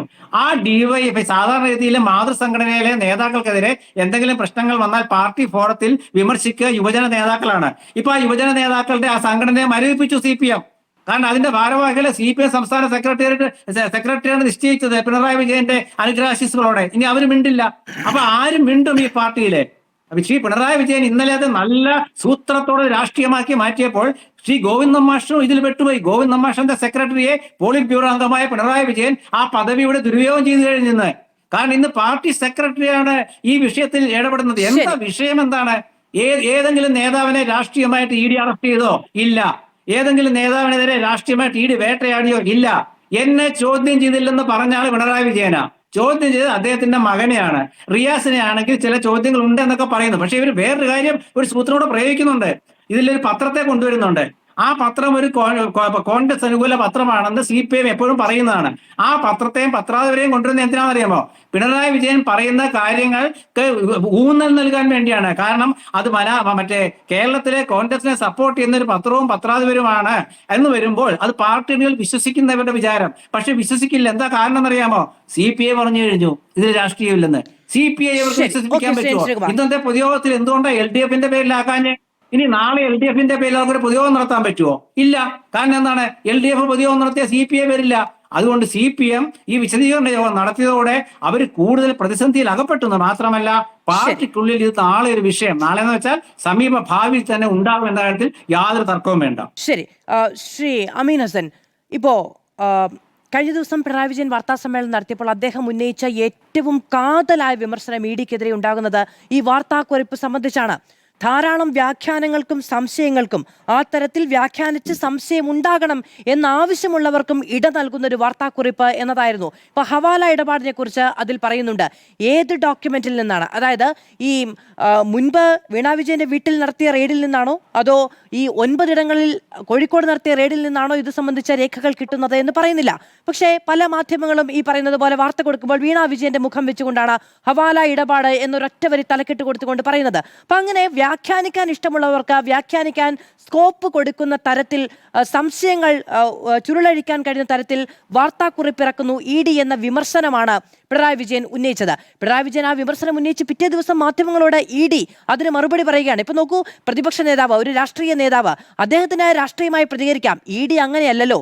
അത് ഡിസിപ്ലിനായി പെരുമാറണം എന്ന നമ്മളൊക്കെ കരുതുന്ന ഒരു ദേശീയ അന്വേഷണ ഏജൻസിയാണ്. പോലീസുകാരിങ്ങനെ വായിക്കുക വാർത്താ സമ്മേളനം വിളിക്കാൻ നിന്നാൽ നമ്മൾ ചോദിക്കും, പോലീസ് എന്തിനാണ്, അച്ചടക്കമുള്ള ഒരു സംവിധാനമല്ലേ അങ്ങനെ പ്രതികരിക്കുന്നത് എന്ന് ചോദിക്കും. സമാനമായി ഒരു ദേശീയ അന്വേഷണ ഏജൻസി ഇങ്ങനെ നിന്ന നിൽപ്പിൽ പ്രതികരണങ്ങൾ നടത്തുകയും രാഷ്ട്രീയമായി മറുപടി പറയുകയും ചെയ്യുന്ന ഒരു സാഹചര്യം നിലനിൽക്കുന്നുണ്ട്. അങ്ങ് എങ്ങനെയാണ് അതിനെ കാണുന്നത്? തീർച്ചയായും മധു, ഞാൻ കഴിഞ്ഞ 3 ദിവസമായി തുടർച്ചയായിട്ട് ഇത്തരം ചർച്ചകളിൽ പങ്കെടുക്കുന്നുണ്ട്. ഇത്രയും വാലിഡായ ഒരു ചോദ്യം ED-യോട് ഒരു മാധ്യമ പ്രവർത്തക ഉയർത്തുന്നത് ഞാൻ ആദ്യമായിട്ട് കേൾക്കുകയാണ്. വലിയ സന്തോഷം തോന്നുന്നു ആ കാര്യത്തിൽ. നോക്കൂ, ഞാൻ VR അനൂപ് പറഞ്ഞതിടത്ത് നിന്ന് തുടങ്ങാമെന്നാണ് വിചാരിക്കുന്നത്. കാരണം അദ്ദേഹം വളരെ ബാലൻസ്ഡ് ആയിട്ടുള്ള വളരെ ക്ലാരിറ്റി ഉള്ള ഒരു പൊസിഷനാണ് പറഞ്ഞത്. ED-യോടും വീണയുടെയും വക്കാലത്ത് എടുക്കേണ്ട കാര്യം ഞങ്ങൾക്കില്ല. പക്ഷേ എനിക്ക് തോന്നുന്നത് കോൺസ്റ്റിറ്റ്യൂഷണൽ മൊറാലിറ്റി ഉയർത്തിപ്പിടിച്ചുകൊണ്ട് ഈ കാര്യങ്ങളെ സമീപിക്കുന്നുവെങ്കിൽ ഒരു പ്രതിയെ സംബന്ധിച്ചിടത്തോളം ഞാൻ കുറച്ചുകൂടെ വീണയോട് എമ്പതൈസ് ചെയ്യേണ്ടുന്ന ഒരു രാഷ്ട്രീയ സന്ദർഭമാണിത് എന്ന് ഞാൻ വിചാരിക്കുകയാണ്. അതിൻ്റെ കാരണം, എന്നെ തെറ്റിദ്ധരിക്കരുത്, ഞാൻ പറഞ്ഞു പൂർത്തീകരിച്ചോട്ടെ. അതിൻ്റെ കാരണം, ഒരു പ്രതിയെ സംബന്ധിച്ചിടത്തോളം അവർക്കെതിരെ ഒരു ആരോപണം ഉണ്ടായാൽ ഞാൻ നിരപരാധിയാണ് എന്ന് പറയാനുള്ള അവരുടെ ഭരണഘടനാ അവകാശം, കേവല നിയമപരമായ അവകാശമല്ല, അവർക്ക് ഭരണഘടനാ അവകാശമുണ്ട്. 2, അവർക്ക് ആ വിചാരണ പൂർത്തിയാകുന്നത് വരെയും റൈറ്റ് ടു റിമൈൻ സൈലന്റ്, മൗനം പാലിക്കാനുള്ള സ്വാതന്ത്ര്യവും അവകാശവുമുണ്ട്. മറ്റു രാഷ്ട്രീയ പ്രശ്നങ്ങളൊക്കെ ഉണ്ടായിരിക്കെ തന്നെ. ഞാനത് വിശദീകരിക്കാനുള്ള കാരണം, നമ്മളിപ്പോൾ നമ്മുടെ പ്രയോറിറ്റീസിനെ കുറിച്ച് പറഞ്ഞല്ലോ, ഇവിടെ പറഞ്ഞല്ലോ 182 കോടി. 182 കോടി രൂപയുടെ ഈ ഫേക്ക് ട്രാൻസാക്ഷൻസ് എന്ന് ED പറയുന്ന ഈ ഇടപാടുകൾ മുഴുവൻ സംഭവിച്ചിട്ടുണ്ട് എന്ന് കരുതുക. എങ്കിൽ പോലും EDക്ക് ആ കേസ് അന്വേഷിക്കാനുള്ള ഒരു സാഹചര്യം നിയമപരമായി ഇവിടെ ഇല്ല എന്നാണ് എൻ്റെ വാദം. അതിൻ്റെ കാരണം നമുക്കറിയാം, അത് വിജിലൻസ് അന്വേഷണമാണെങ്കിൽ ഞാൻ ഈ തർക്കം ഉന്നയിക്കുകയില്ല. എന്തുകൊണ്ട് വിജിലൻസ് അന്വേഷണം ഉണ്ടാവുന്നില്ല എന്നുള്ളത് മറ്റൊരു തമാശയാണ്. പക്ഷേ വിജിലൻസ് അന്വേഷണമാണെങ്കിൽ ഞാൻ ഈ തർക്കം ഉന്നയിക്കുകയില്ല.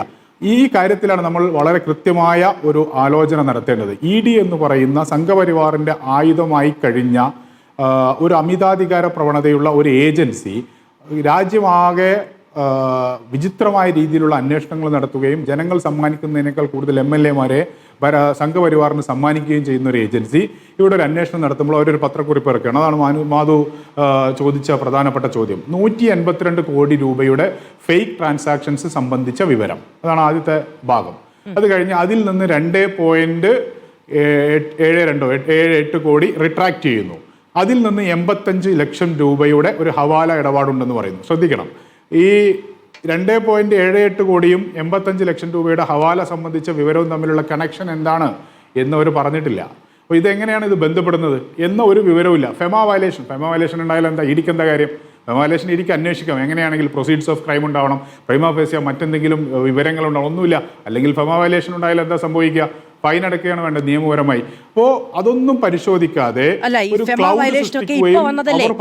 റെയ്ഡുമായി ബന്ധപ്പെട്ട് വന്നതല്ലേ? അങ്ങ് പറയുന്നു 182 കോടിയുടെയും ഇടപാടുകൾ ഉണ്ടായിട്ടുണ്ടെങ്കിൽ പോലും EDക്ക് അന്വേഷിക്കാൻ കഴിയില്ല എന്ന്. സർ, CMRL ഈ കാര്യം ഉന്നയിച്ച് കോടതിയിൽ പോയല്ലോ, സിംഗിൾ ബെഞ്ചിലും ഡിവിഷൻ ബെഞ്ചിലും പോയല്ലോ. പക്ഷേ അവിടെ EDക്ക് അനുകൂലമായ, EDക്ക് അന്വേഷണം നടത്തുന്നതിന് വിഘാതമായ സാഹചര്യങ്ങളില്ല എന്ന് വ്യക്തമാക്കിക്കൊണ്ട് അനുമതി കിട്ടുകയല്ലേ ചെയ്തത്. ക്രിമിനൽ പ്രൊസീഡിങ്സ് പാടില്ല എന്നൊരൊറ്റ കാര്യം മാത്രമായിരുന്നില്ലേ പറഞ്ഞത്? അതെ മാധു, അതാണ് പ്രശ്നം. ഞാൻ അതുകൊണ്ടാണ് ഭരണഘടനാ മൊറാലിറ്റി, കോൺസ്റ്റിറ്റ്യൂഷണൽ മൊറാലിറ്റി എന്ന് പറഞ്ഞത്. ഏതെങ്കിലും കോടതിയുടെ വിധിയെക്കുറിച്ചല്ല. ഏതെങ്കിലും ഈ രാജ്യത്ത് ഇത്തരം UAPA നിയമമാണെങ്കിലും ഈ PMLA നിയമമാണെങ്കിലും അന്വേഷണ ഏജൻസികൾക്ക് EDക്കും NIAക്കും ഒക്കെ തന്നെ ഒരു ബ്ലാങ്ക് ചെക്ക് കൊടുക്കുന്ന തരത്തിലുള്ള നിലപാടുകൾ കോടതികൾ ആദ്യമായി സ്വീകരിക്കുകയല്ല. ED ഒരു സമൻസ് അയച്ചു കഴിഞ്ഞാൽ അതിന് പ്രൈമ ഫേസിയ അടിസ്ഥാനമില്ലെങ്കിൽ പോലും ചലഞ്ച് ചെയ്യാൻ കഴിയാത്ത സാഹചര്യമുണ്ട്. ജാമ്യം അപേക്ഷിക്കാൻ കഴിയാത്ത സാഹചര്യമുണ്ട്. കാരണം സുപ്രീം കോടതി പറഞ്ഞിരിക്കുന്നു, പ്രിലിമിനറി എൻക്വയറി നടക്കുന്ന സാഹചര്യത്തിലോ ECIRന്റെ സാഹചര്യത്തിലോ ഒന്നും തന്നെ കോടതികൾ ഇടപെടാൻ പാടില്ല. ഇപ്പോൾ ഇതാ കോടതി പറയുന്നത്, ഇതുവരെ ഉണ്ടായിരുന്ന ED തന്നെ വിശ്വസിച്ചിരുന്നത് എന്താണ്? ഒരു പ്രെഡിക്കേറ്റ് ഒഫൻസ് ഉണ്ടാവണം, FIR ഉണ്ടാവണമെന്നാണ്. FIR ഇല്ലാതെ അന്വേഷിക്കാമെന്ന് വന്നിരിക്കുകയാണ് കേരള ഹൈക്കോടതിയുടെ വിധിയുടെ. കോടതി പറഞ്ഞിരിക്കുന്നു എന്ന സാങ്കേതിക വാദത്തിനപ്പുറത്ത് ഭരണഘടനാ മൂല്യങ്ങൾ അട്ടിമറിക്കുന്ന സാഹചര്യം ഉണ്ടാവും. ഞാനത് ചെറിയൊരു ഉദാഹരണത്തിലൂടെ പറയാം. എന്തായിരുന്നു P. ചിദംബരത്തിനെതിരായ ആരോപണം? P. ചിദംബരത്തിനെതിരായ ആരോപണം എന്ന് പറയുന്നത് INX മീഡിയ എന്ന് പറയുന്ന മീഡിയ കേസാണത്. അദ്ദേഹവും അദ്ദേഹത്തിൻ്റെ മകൻ കാർത്തി ചിദംബരവും ചേർന്ന്, ഞാൻ അദ്ദേഹത്തിനെതിരെ ഒരു ആരോപണം ഉന്നയിക്കില്ല, ഞാനൊരു കേസ് സ്റ്റഡി എന്നുള്ള നിലക്ക് പറയാം. അദ്ദേഹം ഫിനാൻസ് മിനിസ്റ്റർ ആയിരിക്കെ ചില ക്ലിയറൻസുകൾ, ഒരു ഫോറിൻ ഇൻവെസ്റ്റ്മെൻറ്റ് കമ്പനിക്ക് ചില ക്ലിയറൻസുകൾ നൽകുകയും കോടിക്കണക്കിന് രൂപ ക്വിഡ് പ്രോക്കോ ആയി വാങ്ങുകയും ചെയ്തു എന്നാണ് ആ കേസ്. അതിൻ്റെ വസ്തുതകൾ, അതിൻ്റെ രേഖകളൊക്കെ പരിശോധിച്ചാൽ ഈ തരത്തിലുള്ള പലതരത്തിലുള്ള ക്ലൗഡ് സൃഷ്ടിക്കാൻ അതിന് കഴിയും. മാസങ്ങൾ ജയിലിൽ കിടന്നതിന് ശേഷം P. ചിദംബരം ആരാണ്? ഈ PMLAയും UAPAയും ഒക്കെ ചുട്ടെടുക്കുന്നതിന് നേതൃത്വം നൽകിയ കേന്ദ്രമന്ത്രിയായിരുന്നു അദ്ദേഹം നടത്തുന്ന കൺഫെഷനുണ്ട്. എന്ത് കാര്യത്തിനാണ് PMLA എന്ന് പറയുന്ന നിയമം ഇന്ത്യ രാജ്യത്ത് ശക്തിപ്പെടുത്തിയത്? എന്ത് കാര്യത്തിനാണ് ആ നിയമം സൃഷ്ടിച്ചത്? എന്താണ് അതിൻ്റെ ഷെഡ്യൂൾഡ് ഒഫൻസുകളുടെ ഉദ്ദേശം? അത് അന്തർദേശീയമായ ട്രീറ്റുകളിൽ ഇന്ത്യ ഒപ്പിട്ടതിന് ശേഷം എക്കണോമിക് ഒഫൻസുമായി ബന്ധപ്പെട്ട് സൃഷ്ടിച്ചെടുത്ത ഒരു നിയമമാണ്. ED എന്ന് പറയുന്ന അന്വേഷണ ഏജൻസിയുടെ പരിധിയിൽ പെർവ്യൂവിൽ വരേണ്ടുന്ന കാര്യങ്ങൾ എന്തൊക്കെയാണ്? ആ ഇന്റർവ്യൂ എല്ലാവരും ഒന്ന് കേൾക്കണം എന്നാണ് എൻ്റെ ഒരു അഭിപ്രായം. ആ തരത്തിൽ വളരെ ക്ലാരിറ്റിയോടുകൂടി അദ്ദേഹം പറയുന്നുണ്ട് എന്തായിരുന്നു എൻ്റെ നിയമപരമായ ഒബ്ജക്റ്റ്, നിയമം ഉണ്ടാക്കുമ്പോഴുള്ള ഒബ്ജക്റ്റ്. അതൊക്കെ മറികടന്ന് ഇപ്പോൾ ഇവിടെ ഒരു ഉദാഹരണം പറഞ്ഞല്ലോ, ഇത്തരത്തിൽ ബിസിനസ്സുകാരെ മുഴുവനായും ലീഗലൈസ്ഡായി ലൂട്ട് ചെയ്യാൻ കഴിയുന്ന സാഹചര്യം ഉണ്ടാവുന്നു. പ്രതിപക്ഷ നേതാവ് വിമർശനം ഉന്നയിക്കുമ്പോൾ പിറ്റേ ദിവസം പത്രസമ്മേളനവും കൂടി ഇനി ED നടത്താൻ ബാക്കിയുള്ളൂ. ആ തരത്തിലുള്ള ഒരു സാഹചര്യം ഉണ്ടാകുമ്പോഴാണ് ഇത് രാഷ്ട്രീയമാണ് എന്ന പ്രസക്തമായ വാദം ഉയരുന്നത്. അതിന്റെ മുന്നോട്ട് പോക്കുമായി ബന്ധപ്പെട്ട് അത് കേസുകൾ കൈകാര്യം ചെയ്യുന്നതുമായി ബന്ധപ്പെട്ട് അതിലെ കൺവിക്ഷൻ റേറ്റുമായി ബന്ധപ്പെട്ടൊക്കെ പ്രശ്നങ്ങളുണ്ട്, ശരിയാണ്.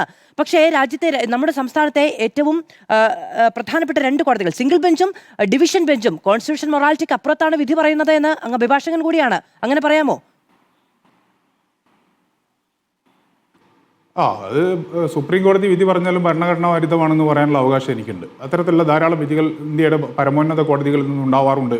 വിധികളെ വിമർശിക്കുക എന്നുള്ളത് ഒരു തെറ്റല്ല മധു. ഞാൻ പറയുന്നത് അത് സുപ്രീം കോടതി ഇതിന്റെ വിധികളിലെ പരാമർശങ്ങളെ കുറിച്ച് സംസാരിക്കാം. പക്ഷേ കേസ് കോടതി കൈകാര്യം ചെയ്ത രീതി കോൺസ്റ്റിറ്റ്യൂഷൻ അപ്പുറത്തേക്കാണ് എന്ന് പറയാൻ കഴിയുമോ എന്ന് എനിക്കറിയില്ല. അങ്ങേക്ക് അതിനെക്കുറിച്ച് കൂടുതൽ ബോധ്യമുണ്ടെങ്കിൽ, ഉത്തരവാദിത്വം ഏറ്റെടുക്കുന്നുണ്ടെങ്കിൽ അങ്ങനെയും ആകാം. പക്ഷെ നിലവിൽ ഒരൊറ്റ നിമിഷം. പക്ഷെ അപ്പോഴും അങ്ങ് പറഞ്ഞൊരു കാര്യം കൂടിയുണ്ട്. അല്ലല്ല, നമ്മൾ ഈ പറയുന്ന പ്രശ്നം എന്താണെന്ന് വെച്ചെങ്കിൽ നമ്മൾ ഈ കോൺസ്റ്റിറ്റ്യൂഷന്റെ കാര്യങ്ങളൊക്കെ പറഞ്ഞങ്ങ് പോവുകയാണ് വിഷയങ്ങളിൽ നിന്ന്. ശ്രീ അമീൻ, അതിലൊരു പ്രശ്നമുണ്ട്. 2 കോടതികളിൽ ED അന്വേഷണവുമായി ബന്ധപ്പെട്ട് CMR 182 കോടിയുടെ കേസുമായി ബന്ധപ്പെട്ട് പോയി. അവിടെ നിന്ന് ഈ ED അന്വേഷണത്തിന് അനുവാദം തേടിയാണ് മുന്നോട്ട് പോയത്. അതിനിടയിലാണ് റെയ്ഡ് നടക്കുന്നത്. അന്വേഷണത്തിന് അനുമതി കിട്ടിയതിന്റെ പിറ്റേ ദിവസമാണ് റെയ്ഡ് നടക്കുന്നത്. കാരണം അടുത്ത സ്റ്റേ ആവശ്യം മുന്നോട്ട് പോകും എന്നറിയാവുന്നത് കൊണ്ടാണ് നടന്നത്. നിയമപരമായാണ് നടന്നത്. അല്ലല്ല, അതിന്റെ പ്രശ്നം എന്താണെന്ന് വെച്ചാലേ, അതായത് കേരള ഹൈക്കോടതി ഇതിന്റെ മെറിറ്റിലേക്ക് കടന്നിട്ടല്ല ഇതിൽ തീർപ്പ് കൽപ്പിക്കുന്നത്. കേരള ഹൈക്കോടതി സുപ്രീം കോടതി നേരത്തെ പറഞ്ഞിട്ടുള്ള സെറ്റിൽഡ് ആയിട്ടുള്ള പ്രിൻസിപ്പിൾസ് എന്ന് പറഞ്ഞാൽ EDക്ക് എന്തും ചെയ്യാം എന്നതാണ് ഈ രാജ്യത്ത് ഇപ്പോഴത്തെ നിയമം. ഞാൻ അതിൽ അസ്വസ്ഥനാണ്. അതേസമയം ED EDക്ക് അന്വേഷിക്കാൻ കഴിയില്ല എന്ന് CMR പറഞ്ഞത് ഈ കേസിന്റെ പശ്ചാത്തലത്തിൽ എന്നത് മാത്രമല്ല, EDയുടെ അന്വേഷണ പരിധിയുമായി ബന്ധപ്പെട്ട കാര്യമാണ്. അത് പരിശോധിച്ച ശേഷമാണ് കോടതി പറയുന്നത് മുന്നോട്ട് പോകാമെന്നത്. എപ്പോൾ അങ്ങ് പറയുന്നു കോടതി ഈ കേസിന് മെറിറ്റിലേക്ക് പോയിട്ടല്ല എന്നുള്ളത്. മെറിറ്റ് ഉന്നയിച്ചാണോ CMR പോയത്?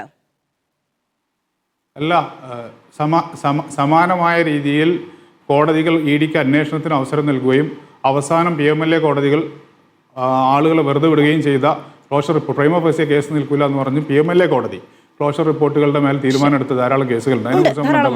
അങ്ങനെയല്ല വന്നു, അങ്ങനെയല്ല അതിനെ മനസ്സിലാക്കേണ്ടത്. ഞാൻ പറഞ്ഞു പൂർത്തീകരിക്കട്ടെ ദയവ്. അതാണ് ഞാൻ പറഞ്ഞത്. ആ സാഹചര്യത്തിൽ അതീവ ഗൗരവത്തോടു കൂടി കേരളത്തിൽ ED അന്വേഷണത്തെ നോർമലൈസ് ചെയ്യുന്ന തരത്തിൽ, ഏത് ED അന്വേഷണത്തെ അധികാരമില്ലാത്തയിടത്ത് അന്വേഷിച്ചെത്തും. ഈ 2.78 കോടിയുടെ പ്രൊസീഡ്സാണ് ഈ 85 ലക്ഷം എന്ന് എസ്റ്റാബ്ലിഷ്ഡ് ആയിട്ടുള്ള കേസുണ്ട്, പ്രൈമ ഫേസിയ എന്നൊരു കേസ് ED ആ സ്റ്റേറ്റ്മെന്റിൽ പറയുന്നുണ്ടോ? ഇല്ല. ഞാൻ പറയുന്നത് EDക്കെതിരായ ആക്രമണം നടക്കുന്നത് പോലെ തന്നെയും ഇതിന്റെ പ്രൊസീജിയറുകൾ പാലിക്കുന്നിടത്ത് ഒരു പ്രശ്നമുണ്ട്. 1, 2 മധു,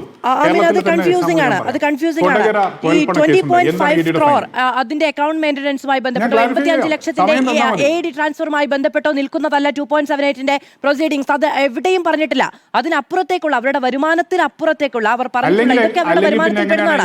വരുമാനത്തിന് അപ്പുറത്തേക്കുള്ള അവർക്ക് ധനസമാഹരണം ഉണ്ടായി എന്ന് പരാമർശിക്കുകയാണ് ചെയ്തത്. ഈ കേസുമായി ന്നില്ല. ഈ കേസുമായി ബന്ധപ്പെട്ട് കളക്ട് ചെയ്ത അക്കൗണ്ട് ഡീറ്റെയിൽസിന് അപ്പുറത്തേക്ക് അവർക്ക് സാമ്പത്തികമായ ഇടപാടുകൾ ഉണ്ട് എന്ന് അന്വേഷണ മധ്യേ കണ്ടെത്തിയാൽ അത് പുറത്തു പറഞ്ഞുകൂടെ?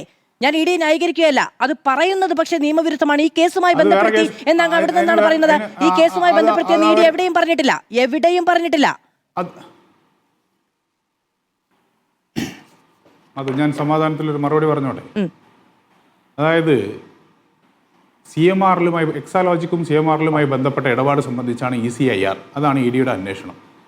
ആ അന്വേഷണത്തിനിടയ്ക്ക് മറ്റെന്തെങ്കിലും വിവരം കിട്ടിയാൽ അവർക്ക് നിയമപരമായി ചെയ്യാവുന്നത് നിയമപരമായി അത് നോട്ടിഫൈ ചെയ്യേണ്ട ഏജൻസികളെ അത് നോട്ടിഫൈ ചെയ്യുക എന്നുള്ളതാണ്. ഇത് ഞാനും മാധുവും പോലുള്ള സംവിധാനമല്ലല്ലോ. മാധു തന്നെ നേരത്തെ പറഞ്ഞ കാര്യം അതാ, സംവിധാനമല്ലല്ലോ ED എന്ന് പറയുന്നത് എന്താ? റിസർവ് ബാങ്കിന് റിപ്പോർട്ട് ചെയ്യാം, അല്ലെങ്കിൽ മറ്റേതെങ്കിലും ഒരു അന്വേഷണ ഏജൻസി നടത്തേണ്ടതാണെന്നുണ്ടെങ്കിൽ അവർക്ക് അവരുടെ ഹയർ ഒഫീഷ്യൽസ് വഴി അത് റിപ്പോർട്ട് ചെയ്യാം, അല്ലെങ്കിൽ ആ തരത്തിലുള്ള നിയമപരമായ വഴികളെ അവർ സ്വീകരിക്കാവൂ. പ്രൊസീജിയറലി അവർക്ക് സാധ്യമല്ലാത്ത കാര്യങ്ങൾ ED ചെയ്യുന്നതിന് ഇത്ര ലാഘവത്തോടു കൂടി കാണാൻ കഴിയുന്ന ഒരു സാഹചര്യമല്ല കേരളത്തിൽ നിലനിൽക്കുന്നത്. ഞാൻ പറഞ്ഞ ആ ഒരൊറ്റ പോയിന്റ് ഒന്ന് പൂർത്തീകരിച്ചോട്ടെ. നോക്കൂ, ED ഇങ്ങനെ നോർമലൈസ് ചെയ്താൽ ഈ 182 കോടി രൂപയുടെ കഥ പറഞ്ഞു തന്നെ കേരളത്തിലെ മുഴുവൻ രാഷ്ട്രീയ നേതാക്കളുടെയും വീട്ടിൽ ED കയറും. ഞാൻ പറയുന്നത് ലാലു പ്രസാദ് യാദവിനെ നിരായുധീകരിക്കാൻ കറപ്ഷൻ ഒരു പൊളിറ്റിക്കൽ ടൂളായി സംഘപരിവാർ ഉപയോഗിച്ചതാണ്. ലാലു അഴിമതി നടത്തിയിട്ടുണ്ടോ ഇല്ലേ എന്നുള്ളതിൽ ഞാൻ അസ്വസ്ഥനല്ല ആ കാര്യത്തിൽ. അതിനേക്കാൾ പ്രധാനമാണ് ലാലു പ്രസാദ് യാദവ് ഉയർത്തിയ രാഷ്ട്രീയമെന്ന് ഞാൻ വിചാരിക്കുകയാണ്. അരവിന്ദ് കെജ്രിവാളിനെ അറസ്റ്റ് ചെയ്തുകൊണ്ട് അദ്ദേഹം നടത്തിയിട്ടുണ്ടോ ഇല്ലേ നമുക്കറിയോ? ഇല്ല.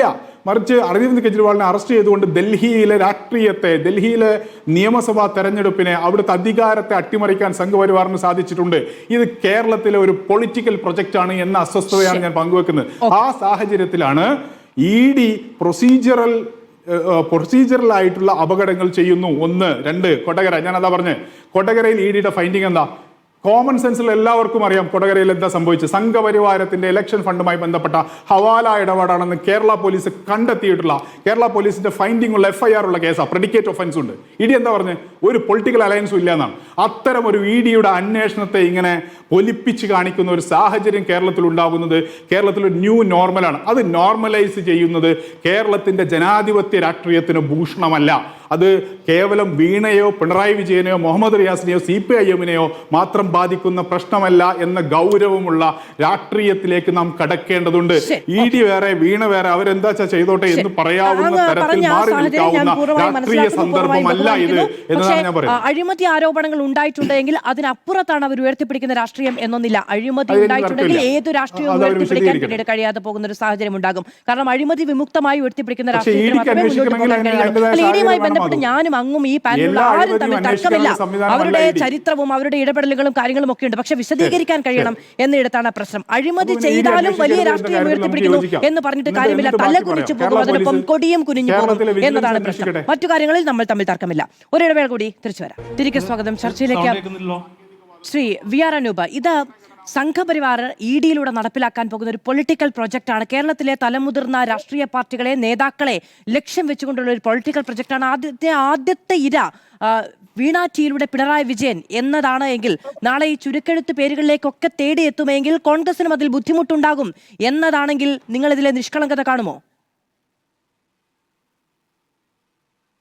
അല്ല, EDക്ക് പിന്നിൽ രാഷ്ട്രീയ ഉദ്ദേശങ്ങൾ ഉണ്ടെന്നുള്ള കാര്യത്തിൽ ആർക്കും സംശയമുള്ളതെന്നേ. ഞാൻ ഈ ചർച്ചയുടെ തുടക്കം മുതലേ സ്വീകരിച്ച നിലപാടെന്താ? ED ഒരു വിശുദ്ധ പശുവായി ഞങ്ങൾ പ്രഖ്യാപിക്കുന്നില്ല. അതൊരു തർക്ക വിഷയമേ അല്ല. അതിനകത്തൊന്നും ഒരു വിയോജിപ്പില്ല. കഴിഞ്ഞ ദിവസം ഇവിടെ കർണാടകത്തിൻ്റെ മുഖ്യമന്ത്രി DK ശിവകുമാർ ഉണ്ടായിരുന്നു.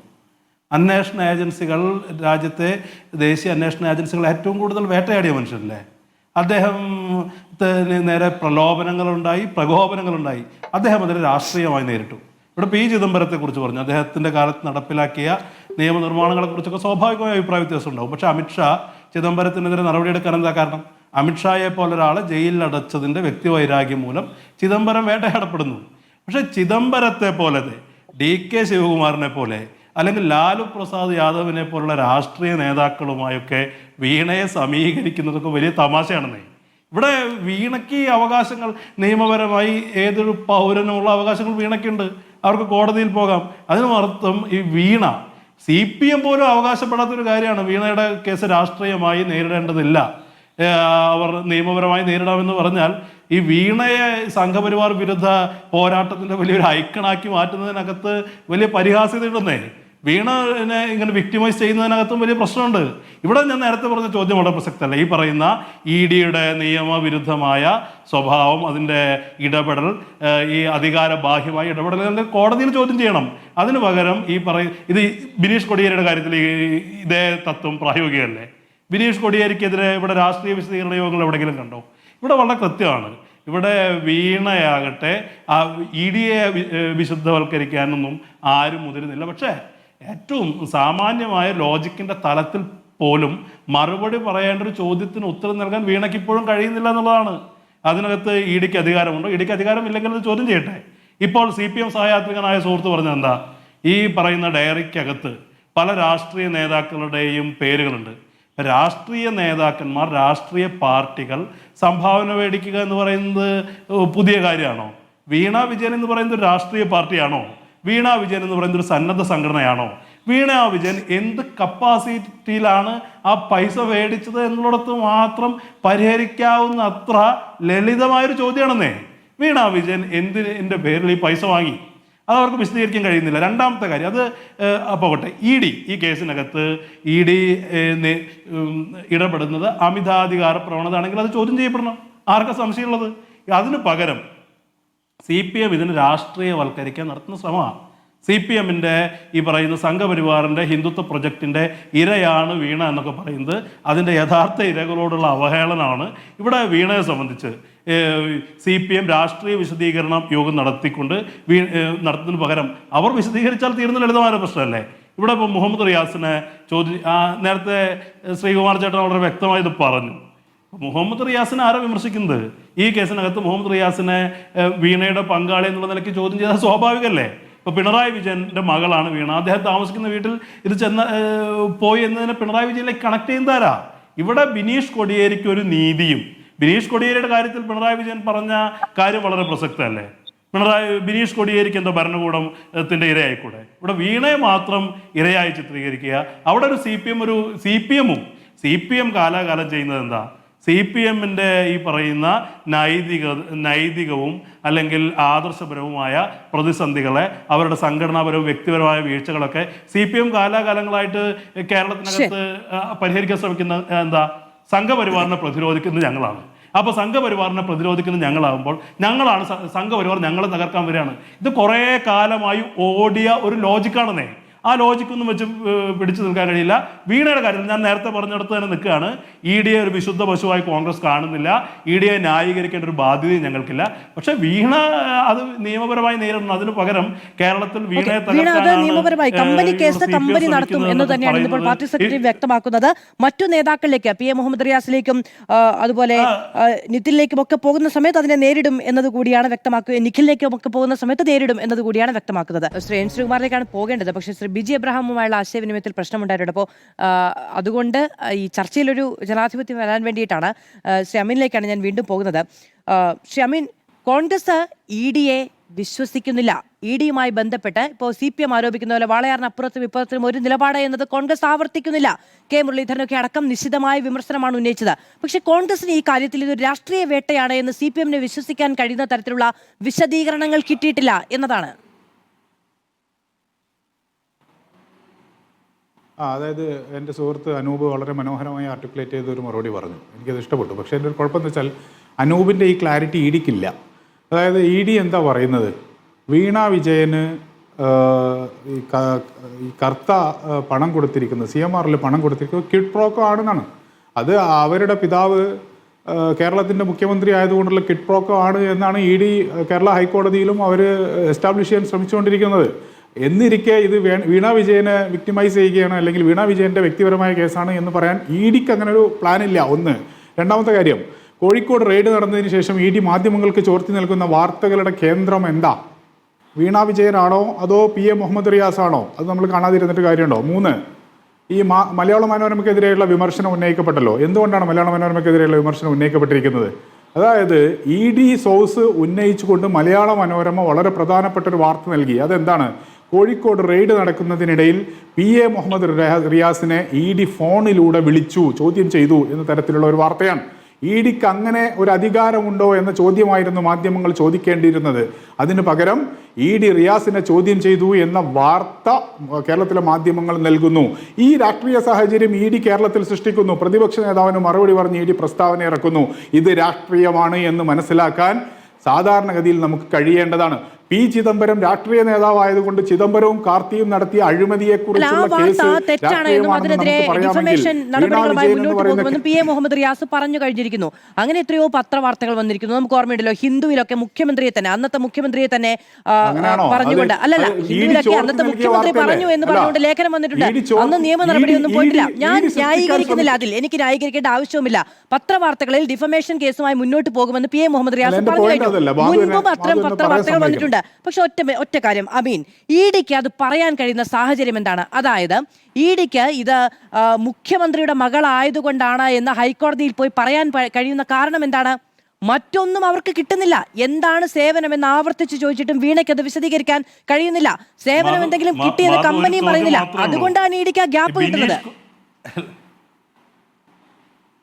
അല്ല, ഈ ബിനീഷ് കൊടിയേരിക്ക് ക്ലോഷർ റിപ്പോർട്ട് കൊടുത്താൽ ബിനീഷ് കൊടിയേരി അല്ല, പറയട്ടെ, ബിനീഷ് കൊടിയേരിയുടെ കാര്യത്തിൽ ഈ പ്രതിഷേധ യോഗം ഒന്നും എവിടെ ഉണ്ടായില്ലല്ലോ. ഒരു മറുപടി പറയാൻ സമയത്ത് അദ്ദേഹം പറയട്ടെ. എനിക്ക് അവസരം തന്നാൽ മതി. എന്റെ സമയം തീർന്നു. അല്ല, ഞാൻ കേരളത്തിലെ പ്രാദേശിക രാഷ്ട്രീയത്തിൽ എനിക്കൊരു കേരളത്തിലെ അല്ല എങ്ങനെയാണത്? അനൂപിന് തന്ന സമയത്തിന് ശേഷമല്ല എനിക്ക് സമയം തരും. വാർത്തകൾ പ്ലാൻ ചെയ്യുന്നു കേരളത്തിലെ രാഷ്ട്രീയമായി. അതാണ് എന്റെ പ്രശ്നം. കേരളത്തിന്റെ രാഷ്ട്രീയത്തിൽ, കേരള രാഷ്ട്രീയത്തിൽ ED വാർത്തകൾ പ്ലാൻ ചെയ്യുന്ന സന്ദർഭത്തിൽ അതിനെക്കുറിച്ച് രാഷ്ട്രീയമായി മനസ്സിലാക്കാതെ അത് കേവലമായ വ്യക്തിനിഷ്ഠവും ബിസിനസ് പരവുമായ പ്രശ്നമാണ് എന്ന് പറഞ്ഞ് EDക്ക് ആളുകളെ ഇട്ടുകൊടുത്താൽ അത് ഒരാളിൽ അവസാനിക്കുകയില്ല എന്ന് കർത്താവിന്റെ ലിസ്റ്റ് എടുത്ത് നോക്കിയാൽ മതി എന്ന് മാത്രമേ എനിക്ക് പറയാനുള്ളൂ. വേറെ ഒന്നും പറയാനില്ല. ഓക്കെ, വളരെയധികം നന്ദി പാനലിസ്റ്റുകൾക്കും പ്രേക്ഷകർക്കും. അത് ആ ലിസ്റ്റിലേക്ക് മുഴുവനും ED കടന്നു പോകും എന്ന ഭാവിയിലേക്കുള്ള അപായ സൂചന നൽകുകയാണ് അദ്ദേഹം ചെയ്യുന്നത്. ആ അപായ സൂചന മാത്രമാണോ ഇന്ന് CPM വിശദീകരിക്കുന്നത് എന്നത് കൗതുകകരമാണ്. കാരണം അതിലേക്കോ ഡേക്കർ ഇന്ത്യ കോർപ്പ് പോലെയുള്ള കാര്യങ്ങളിലേക്കൊന്നും വിശദീകരണത്തിൽ ഞാൻ 7 മണിക്ക് ചർച്ച ചെയ്യുന്നത് വരെയും കയറിയിട്ടില്ല എന്നതാണ്. ഇനി നോക്കാം തലക്കെട്ടുകൾ.